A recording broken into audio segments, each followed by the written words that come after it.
Oi, pessoal, vamos lá, mais uma parte aqui para a gente continuar com o nosso estudo de cédulas de crédito, né? Vamos olhar, finalizar essa questão dos títulos, da classificação dos títulos, para a gente passar especificamente a estudar aquilo que realmente vai fazer a diferença no seu concurso, quando o examinador se preocupar em fazer essa pergunta, principalmente na fase oral. Quando chegar nesse ponto, eu vou explicar o que aconteceu no meu concurso para vocês, nesse que eu passei, já passei em vários outros, mas num deles aconteceu um caso com cédulas de crédito que vocês vão entender o porquê desse assunto, tá? Vamos lá. Ainda nessa classificação, nós temos os títulos de legitimação ou participação, que são títulos de crédito impróprio, né? Que confere ao seu provedor direito à prestação de serviço de transporte, bilhete de metrô, ingresso em espetáculo, público ou privado. Nós tivemos o caso aí de você não poder cobrar aquela taxa de conforto lá, né? De você tá fazendo como fala? Comprando pela internet, né? O ingresso em teatro, o ingresso em meio esportivo, também são chamados de legitimação ou de participação, certo? Então, finalizando isso, nós vamos passar a realmente estudar as cédulas de crédito mesmo, né? E para isso, nós vamos dividir esse tema em dois grandes temas. Por exemplo, as principais são cédulas de crédito rural, que são a grande maioria emitidas, são cédulas de crédito rural mesmo, né? E depois as outras cédulas de crédito. As cédulas de crédito bancário, que tem grande emissão também hoje, que não são levadas a registro sem garantia, e as demais cédulas, industrial, exportação comercial e cédula de produto rural. Vamos colocar o produto rural junto com a cédula de crédito rural, que é a área rural, nós vamos estudar de uma parte, e depois as outras áreas vamos estudar de outra forma. Se bem que a de produto rural é bem diferente das outras cédulas todas, porque ela não é um título de financiamento em dinheiro. Em princípio, não é. Depois o legislador resolveu inventar uma cédula de produto rural chamada financeira, que acabou desvirtuando e acabou tornando ela um pouco parecida com as demais cédulas. Mas não são todas que são financeiras que são emitidas, não. Então as cooperativas emitem muitas cédulas de produto rural. Sem mais delongas, vamos dar uma olhadinha nessa divisão do tema, né? Que a gente vai estudar cédulas de crédito rural e cédulas de crédito outras, né? Vamos lá. Primeiramente, vamos dar uma olhada que isso aqui que vai fazer a diferença no seu concurso, que o seu examinador vai te perguntar qual foi a primeira cédula que foi instituída, ou pelo menos dentro na legislação que temos como instituída. A cédula de crédito rural, evidentemente, tá? E para qual foi o objetivo da cédula de crédito rural? Alimento, pessoal, alimento, né? E o objetivo desse alimento, por que o governo se preocupou com isso? Porque na década de 50 nós tivemos um grande êxodo rural e começou a escassear a produção de alimento. E o governo precisou importar alimento do resto do mundo, porque estava ficando muito caro a produção só nossa. O trigo da Argentina, né? Arroz do Uruguai também, e de muitos países a gente estava importando muita coisa, né? A gente só não importava carne, para falar a verdade. O resto dos alimentos a gente importava bastante coisa. Óleo de soja, não se produzia soja na década de 50 no Brasil, né? A gente cozinhava ainda muito banha de porco. Então era uma outra sociedade, uma outra realidade. E a gente tem que saber disso para enfrentar o nosso examinador numa prova oral, e depois eu destaco o que aconteceu na minha. E o objetivo desse crédito rural, que o governo inteligentemente pensou e avançou, foi isso, né? O financiamento da produção, outorga de terras através da reforma agrária, programas educacionais do trabalhador rural. Esse que é o objetivo do crédito rural. Ah, professor, então não é só cédula, não é só cédula, não é só financiamento, então, que o senhor vai falar? Não, você tem que falar para o seu examinador que você é um cara bitolado. Você entende um pouco mais do que o campo precisa, você entende um pouco mais do que é necessário para fazer. E a outorga de terra através da reforma agrária é da década de 60. Né? O Estatuto da Terra, 4.504, bem falou isso, 64.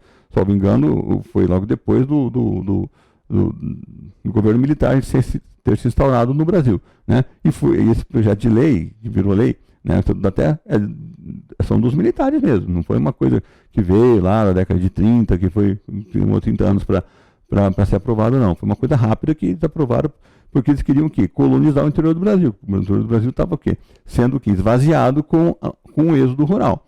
Então nós tivemos que fazer um programa de reforma agrária porque as pessoas estavam comprando terra para especular. Essa que é a realidade da década de 50 e da década de 60. Vem o governo e inteligentemente faz essa integração, faz transamazônica, faz um monte de coisa aí. Tá.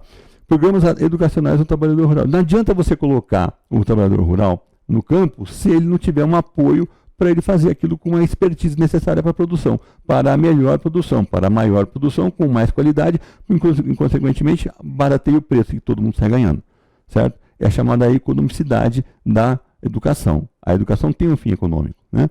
Se você for pensar, quase tudo na vida tem um fim econômico, mas a educação também tem um fim econômico, que é você fazer crescer, porque você aprenda melhor e utilize isso para você produza mais na sua expertise, na sua situação de produção. No meu caso aqui nós estamos falando do rural. E muitas outras coisas também, tá, pessoal?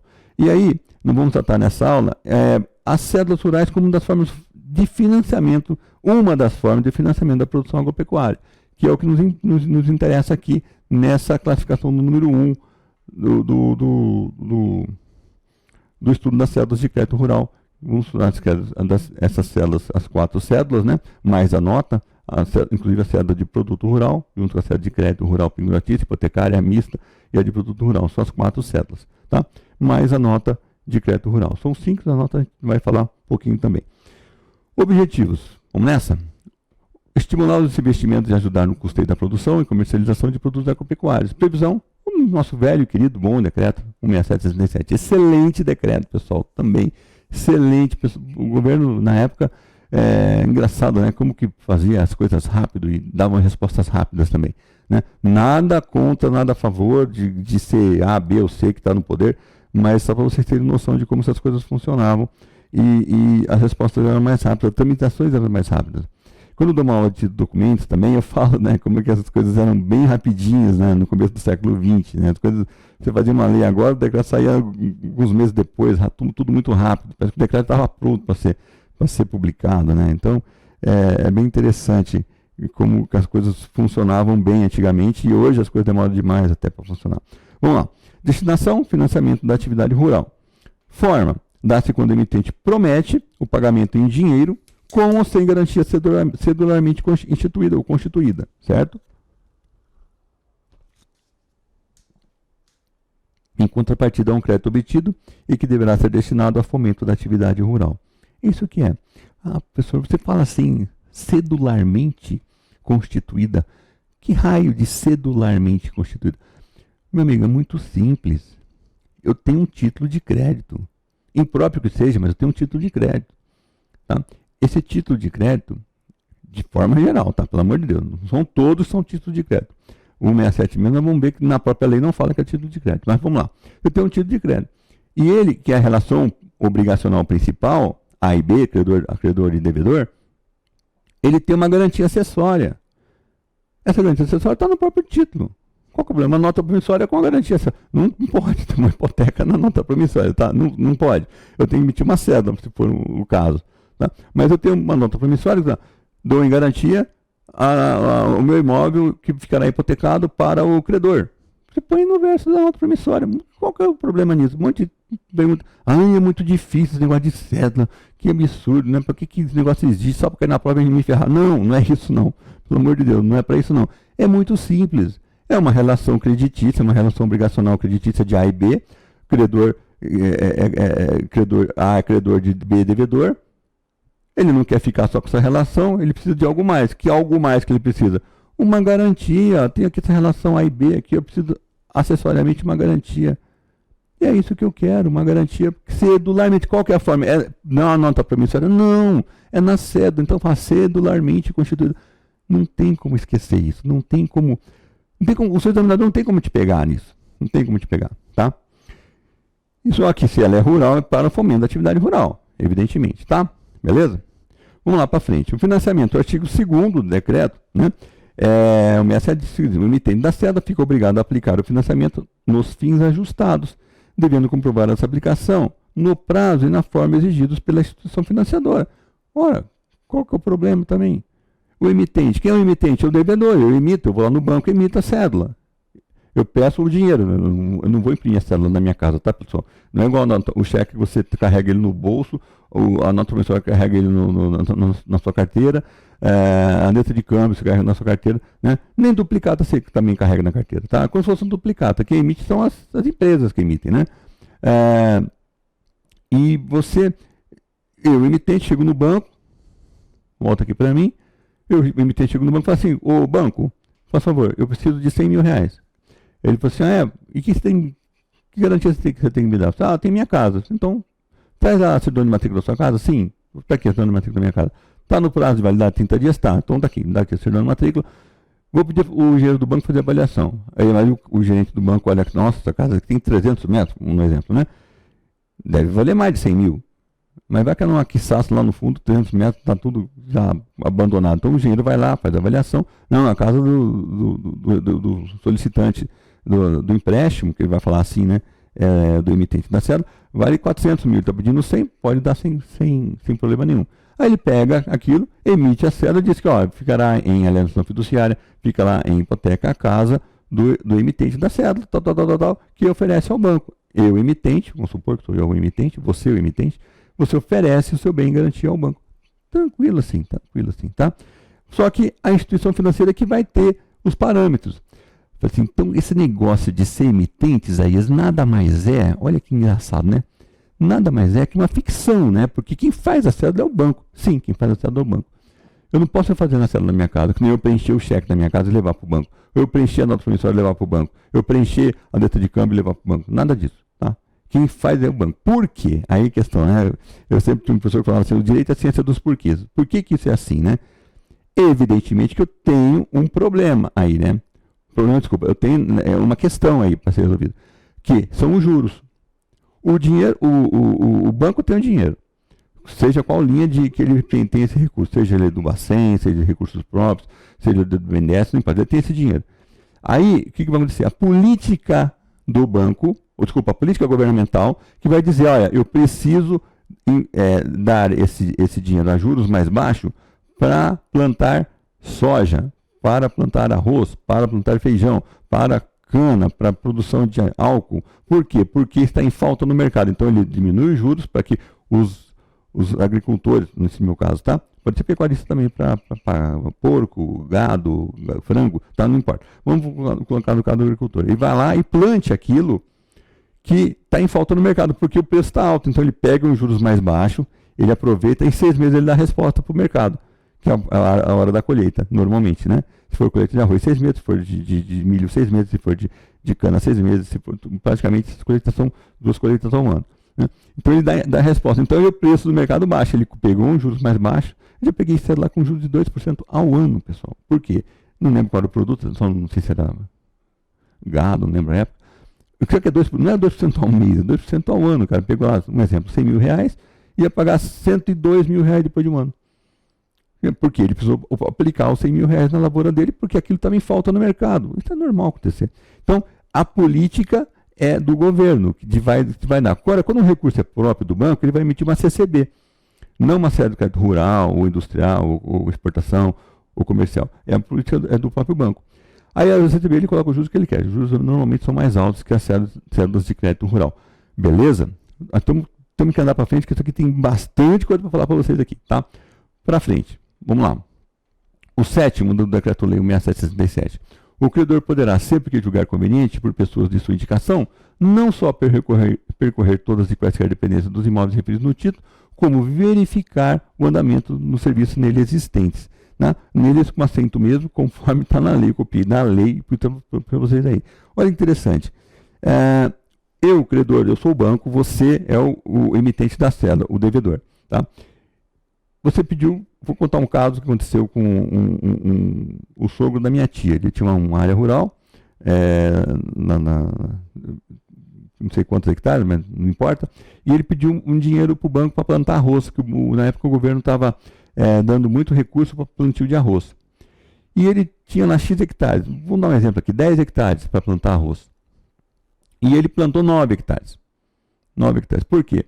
Porque como ele era uma área que um pouco não tão plana, ele precisou fazer uma correção na área e gastou o dinheiro com maquinário. Na época era muito caro, maquinário da década de 80, era muito caro o maquinário, ele gastou muito para fazer uma correção no solo e não plantou, vamos supor, 1 hectare. Na realidade era mais, 100 hectares, e ele plantou 90, coisa assim. Né? Então ele gastou o dinheiro e não fez isso. Né? E o banco, na época, o Banco do Brasil, mandava as pessoas fazerem a vistoria dessas áreas. E o cara do banco, quando foi medir, o engenheiro do banco não foi medir, viu que não estava plantado, estava 100 hectares, a título de exemplo. Tá? O que ele fez? Ele tem que percorrer e ver se foi plantado todos os hectares. Nossa, esse sogro da minha tia ficou muito preocupado que o banco ia fazer o quê? Fazer vencimento antecipado da dívida com todos os juros que ia ser calculado anualmente. Ou seja, seria pagar, um exemplo, né? Pegou 100 mil, ia pagar 105 mil, dali a um ano, ele ia pagar 105 mil, dali a 6 meses que o cara foi fazer vistoria, né? E ele viu que antes da colheita não tinha feito o plantio todo, né? Aí o cara viu, ele explicou, tal, o engenheiro certamente anotou lá. Isso é meu pai que contava isso, né? Eu era criança, não lembro disso. Que o engenheiro se convenceu que ele precisou gastar o dinheiro em prol da propriedade, mas não plantou os hectares totais que ele fez.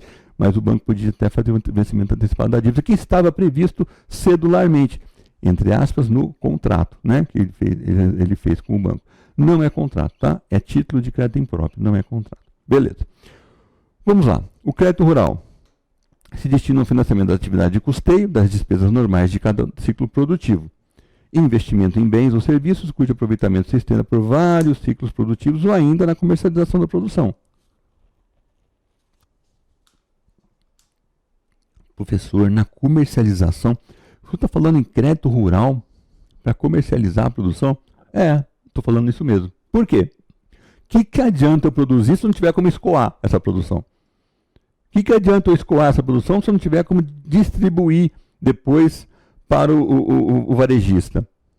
Não adianta nada eu colher 1 trilhão de sacos de soja no Brasil e deixar tudo no campo. Vai apodrecer, tem que escoar. Então eu posso financiar inclusive a comercialização e a distribuição disso. É a mesma linha de crédito. Pelo amor de Deus, não vão pensar que é uma linha de crédito estapafúrdia, que vão ter que inventar uma cédula de crédito ao transporte do bem rural. Não, né? O governo achou por bem incluir também essa comercialização e esse transporte junto com a mesma produção, tá?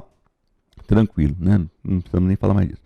Bom, pelo Banco do Brasil, né, nós temos 3 tipos de crédito, que é classificado em custeio, investimento e comercialização.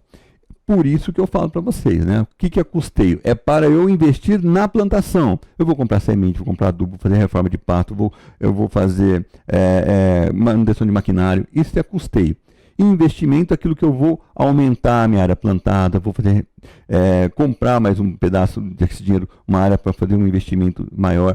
Eu vou, sei lá, a minha leiteria, né? A leiteria seria industrial, mas nesse caso específico para o campo, eu vou pegar essa leiteria, vou comprar novos equipamentos, fazer manutenção desses equipamentos, isso é investimento. E a comercialização, como é que eu vou comercializar? Vou precisar escoar isso dali. Quando eu ter leite na propriedade, sei lá quantos bilhões de litros de leite, você não vai ficar ali, aquilo vai estragar. Então eu preciso comercializar, preciso ter dinheiro para que aquilo escoe e chegue na caixinha do leite que você compra no supermercado, entendeu? Então essa que é a realidade. Dessas formas de custeio, né, desse crédito, tem que chegar na ponta. A ponta é na sua casa que você está comprando o seu produto rural, né? O seu arroz que você compra, e o seu feijão, a sua carne, que você vai no supermercado achando que aquilo nasce em supermercado, né? Quem nunca foi numa propriedade rural, dessas que fazem tudo, sabe que isso não é assim, né? Eu fui muito, né? Não tem propriedade rural, meu pai também não. Nossa família não é dessa área, nós somos uma área de cartório. E a gente não, mas a gente ia muito, né? No caso do sogro da minha tia, tinha muita propriedade rural dele, né? A irmã da minha mãe, então eu sabia como funcionavam as coisas, né? A pessoa sabe quanto custa tirar 1 litro de leite, sabe quanto custa criar o boi dele lá, para matar e fazer o churrasquinho para nós, churrascão, né? Sabe quanto custa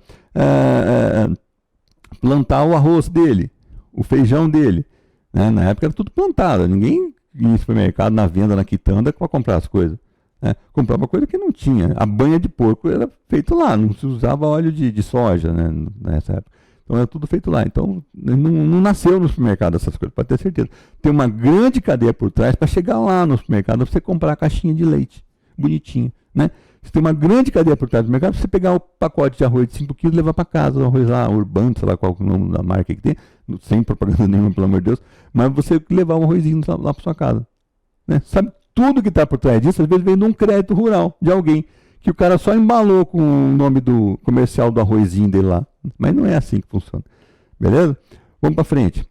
Bom, uma síntese desse histórico legislativo do financiamento rural e os tipos de créditos rurais. Agora, isso aqui é para a sua prova oral. Anotem isso aí. Isso você vai falar para o seu examinador na sua prova oral. Ele vai te perguntar e você, com certeza, vai se diferenciar, que está assistindo essa aula aqui, e você vai saber, tá? Bom, o financiamento rural inicia-se nos anos 30, tá? Ou seja, tinha cédula naquela época? Tinha, mas não nesses contornos, né? Não era nesses contornos. Aí dos anos 40 a 60, ele começa a ter as principais políticas nesse sentido. Só que tem uma inversão de prioridades nessa época, da década de 50 para frente. O governo, melhor dizendo, né, ele não dá mais recursos, tantos recursos para o campo, logo depois da Segunda Guerra, ele começa a não fazer mais isso, porque as pessoas começam a migrar para as cidades. Há o crescente chamado êxodo rural. Anota isso, é importante para você saber. Êxodo, ô caramba, rural, que se dá na década de 50 e 60. Décadas de 50 e 60. Beleza, pessoal? Então, o êxodo rural acontecendo isso, porque não tem mais tanto dinheiro aplicado no campo. Como não tem tanto dinheiro aplicado no campo, as pessoas não têm mais tanto trabalho, menos renda, e elas vão para onde? Vão para a cidade, pessoal. E a crescente urbanização com essa desordem que nós temos nas grandes metrópoles do Brasil. E nem tem, não precisa ter tantas metrópoles, não. Cidades grandes, nós temos um grande crescimento desordenado com problemas. É aí o que aconteceu. O quê? Aquilo que eu falei anteriormente. O Brasil fica com pouca produção de bens comestíveis, né? Carne e mesmo alimentos agricultáveis, e há uma importação. Com a importação, um crescimento do preço interno. Aí o Brasil precisa importar. E aí, importando, ele vai dar dinheiro para quem?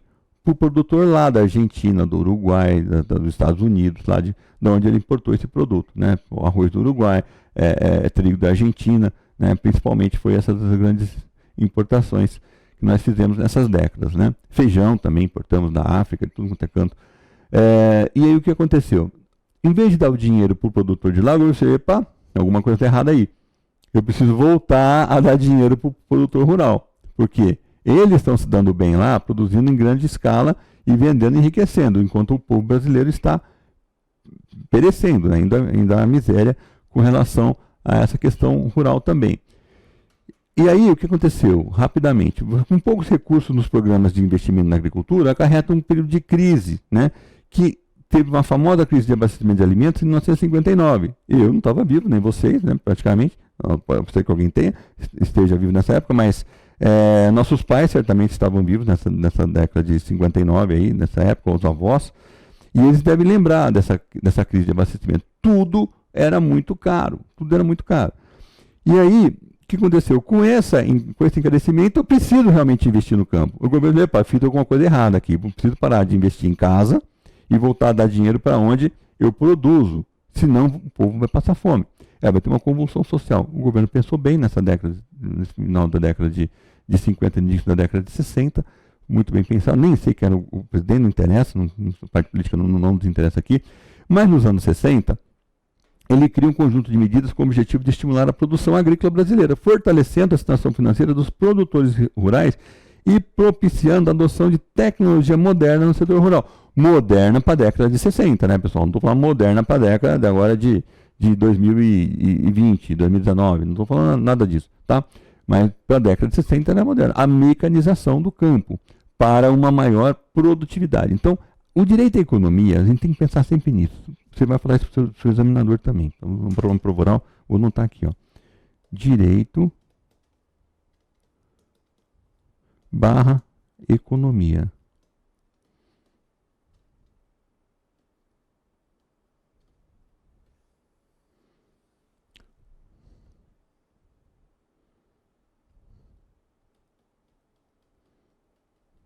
Aqui é o direito, aqui é a economia.